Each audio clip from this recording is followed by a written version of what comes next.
welcome into Texans Today, everybody. I'm your host, Jeremy Chuggs, and there's been a lot of chatter around the draft. We're 3 weeks away from the 2024 NFL Draft. I'm excited. I know you're excited. And today I'm breaking down some of the top 30 visits that the Texans had today. Now, a reminder, a lot of these guys, the Texans are strongly considering to draft. They had top 30 visits with Tank Dell, obviously C.J. Stroud, Will Anderson, Christian Harris, among others, Derek Stingley, guys that they're looking to target, they're going to bring in for a top 30 visit. So I'm going to tell you everybody so far that has been reported to have top 30 visits with the Houston Texans. Now, before we get into today's program, I need your help. I'm once again asking for you to subscribe to this channel. We're trying to get to 13,000 subscribers by the end of this week.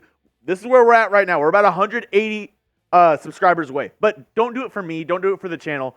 Do it for Texans legend, the GOAT, TJ Yates. Yates of hell, number 13. Do it for Yates. Do it for TJ.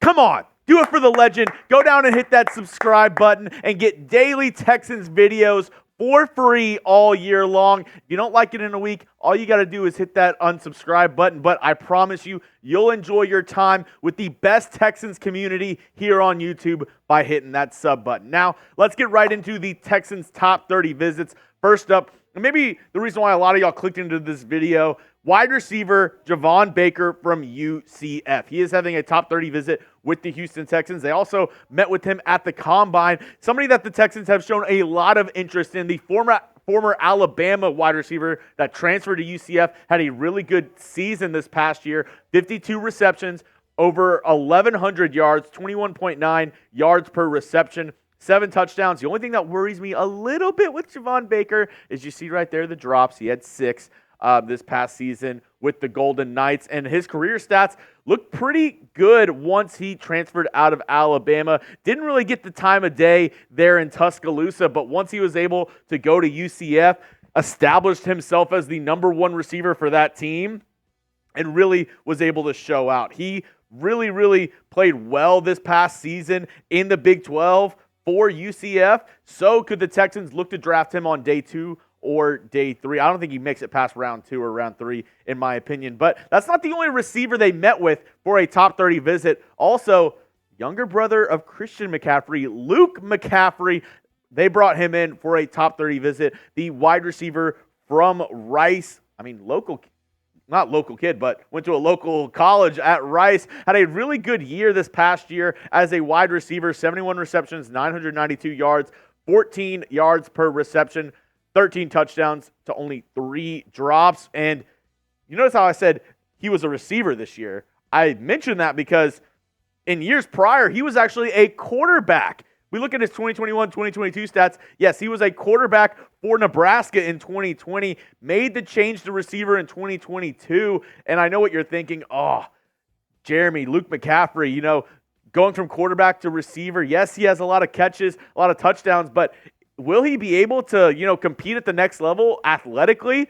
And the answer to that is yes. This is his RAS score, his relative athletic score, and he scored a 9.56 out of 10 in his relative athletic score, had a 4.48 40-yard dash. He is a good blend of size and speed. Luke McCaffrey, a lot of people are doubting his athletic ability. I don't think that's in question at all. He is extremely fast. He is a very athletic kid. It's just, can he put it all together and be athletically dominant whenever it comes to, the weight room, being able to put on a little bit more weight, the strength for Luke McCaffrey. But I think he is a really good day 2, day 3 wide receiver prospect. And that begs the question, 2 guys the Texans brought in for top 30 visits, both wide receivers. Javon Baker, probably going to go a little bit earlier than Luke McCaffrey. But if you were to choose one of these guys, Javon Baker or Luke McCaffrey, who would you decide to draft? And keep in mind, you'll probably have to take Baker in the 2nd round, Luke McCaffrey, probably take in the 3rd or 4th round. Who would you choose? Type JB for Javon Baker,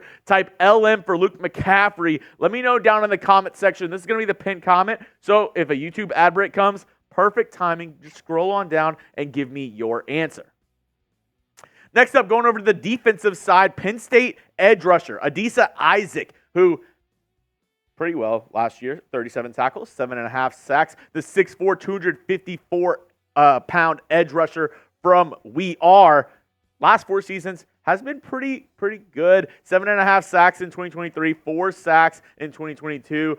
A lot of pressures, though. 33 this season, 36 in the year prior. Adisa Isaac could be a guy that the Texans are looking at. If he falls to the Texans at 42, might be a hard decision because it looks like the Texans have him high up on draft boards. The guy who I actually prefer, though, at the edge rusher spot is Mohamed Kamara, the edge rusher from Colorado State. We look at the numbers, 56 tackles, 13 sacks this past season, the 6'1", 250-pound edge rusher. A little bit smaller, but one of our draft guys here at Chat Sports, Jack Sperry, kind of, compared him to Shaq Barrett, as he's not really tall, but he has long arms. That's going to give him really good leverage coming off the edge, and good leverage is exactly what he had in college. As we look at his numbers, I already mentioned 13 sacks this year, 8.5 sacks the year prior, 64 pressures and 53 pressures.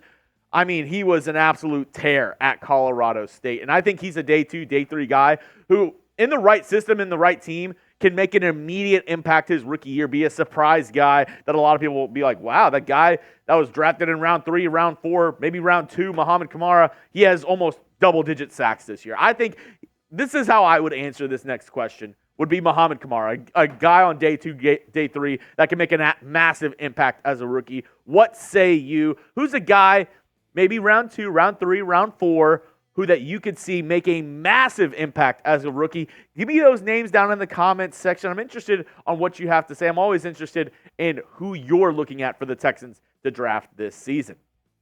A popular name since Ohio State's Pro Day has been Michael Hall Jr., former teammate of C.J. Stroud. Yeah, but this past season, not incredible numbers. He is an interior defensive lineman, standing only 6'2", 280 pounds. It does worry me a little bit, his frame and lack thereof, poundage. But over his career at Ohio State, not bad numbers.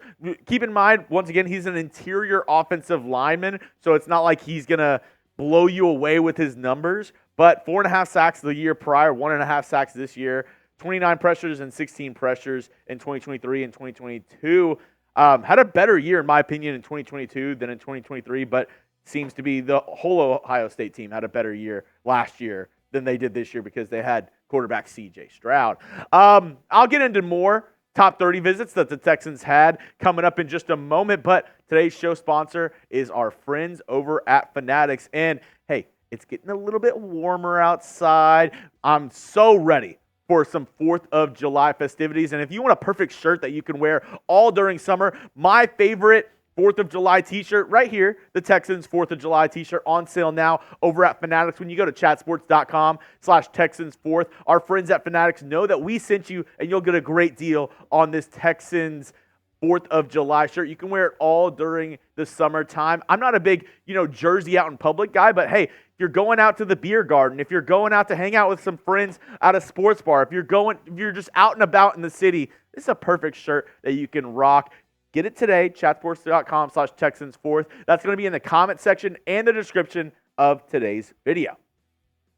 Next up, another popular name among Texans fans, Edgerrin Cooper, linebacker from Texans A&M. He was brought in for a top 30 visit, and this past season, he was an absolute menace for the Aggies. 84 tackles, 17 tackles for loss, 8 sacks on the year, 2 forced fumbles, 2 pass breakups. That's not where I'm worried with Edgerrin Cooper. He's a great sideline-to-sideline linebacker, really good at attacking the ball carrier. The only thing that worries me with Edgerrin Cooper is his coverage stats this past year. Now, not a huge sample size, only 16 attempts his way, because Edgerrin Cooper, he kind of moved all around for the Aggies defensively. Middle linebacker, outside linebacker. He was fitting a lot of roles for that Aggies defense. But when targeted in coverage, he allowed 14 completions on 16 attempts, 132 yards, no touchdowns, 2 pass breakups, but a quarterback rating of 101.0 when targeted. Edgerrin Cooper, that's where I kind of worry about him at the next level. Another linebacker the Texans met with, Jamal Hill. Linebacker from Oregon, 6 foot, 226 pounds, a really speedy linebacker from Oregon, 31 tackles, 2 sacks, 2 pass breakups this past year in 14 games played. Not a lot of stats to kind of show the production for Jamal Hill at Oregon, but in coverage, I mean, a little bit better than Edgerrin Cooper. 12 of 17 whenever it comes to completions, 2 attempts, 86 yards, 2 pass breakups, and a quarterback rating of 82.0 when targeted. Jamal Hill, another guy the Texans are meeting with as a possible, day 2, day 3 linebacker option for DeMeco Ryans and this Texans team. Now, let's go to offensive line, the big boys, my favorite. Kingsley I'm going to butcher it. Suamataia. Oh, that's why we got the best here. The 1s and 2s. We got my guy Moose back there pushing the buttons for me. Suamataia. Kingsley Suamataia, offensive tackle from BYU. A big guy, 6'6", 325 pounds, and he's been getting a little bit of day 1 buzz. Could be a guy who gets drafted 25 to 32, but if he falls to 42, the Texans could be interested. This past season at BYU, an overall PFF grade of 67.5, 2 sacks allowed, 5 hits, 6 hurries, and 4 penalties for Kingsley. Definitely an upside pick if the Texans are going to take Kingsley, somebody who they probably won't start this year, but a possible Laramie Tunsil replacement down the line, 2 or 3 years down the line if you get a guy like Kingsley. Same with this guy right here, Travis Glover from Georgia State, 6'6", 323 pounds, 12 games played, didn't get really stats for him. It's weird.